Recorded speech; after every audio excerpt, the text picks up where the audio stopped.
Christian woman, I hope this video finds you well today. Question for you. Imagine loving someone for many years and you find yourself in the alleyway crying and upset because the person put you out, and you're pleading to the cops to please let your boyfriend let you back into the house. I saw this years ago in a program. I don't know why it popped up in my mind. I have got a lot of stories in my mind. But this lady always stuck out to me. This was on a show, some reality show, I admit it. She looked to be in her 60s. You know, God forgive me if she was younger than that, but she looked to be in her 60s. She was in the alleyway pleading to the cops, you know, to convince her boyfriend to let her back into the house. And she said, he always does this, and I've been with him for all these years, and he locked me out of the house. And it was in the middle of the night.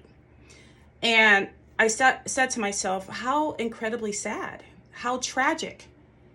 And this could not, she said this always happens. And she'd been with him for years, and she looked like she was in her 60s. And I said to myself, I wonder when was the first time she saw this behavior in him. Now, I don't know all the background. You know, they both could do this to each other for all I know. But it really is a reminder that when you see early signs of unhealthy behaviors in someone, you know, I've said this repetitively and I'll continue to say it because I continue to see it as a coach and a therapist, that sometimes when we see these signs, we ignore them, you know, we as human beings, okay? And they don't get better. They magnify, they escalate. And considering this woman looked to be, you know, in her 60s, in an alleyway, in the middle of the night, pleading to the cops because she got put out. And then another thing that stuck out, she said boyfriend. So, okay, not that this couldn't happen if they were married, but he didn't even marry her.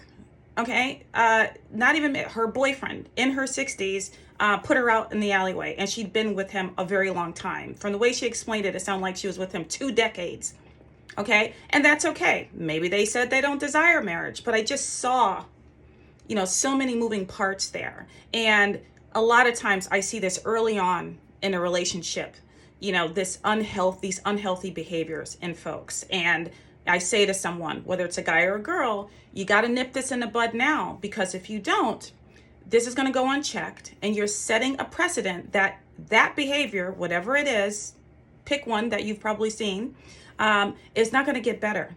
And you cannot be afraid, especially when you're in the early stages of dating. You cannot be afraid or doubt yourself to walk away. Yes, address it, but you're saying to yourself, if you stay in this situation, you're signing up for perhaps decades of unhealthy cycles and generationally passing that through.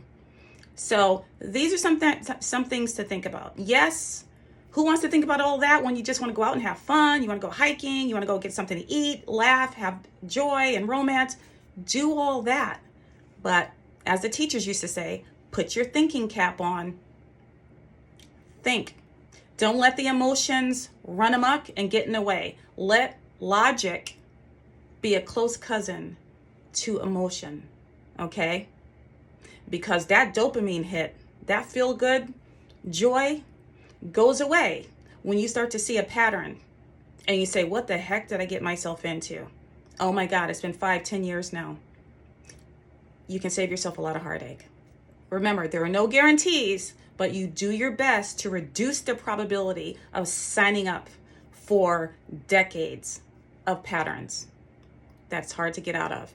Ciao.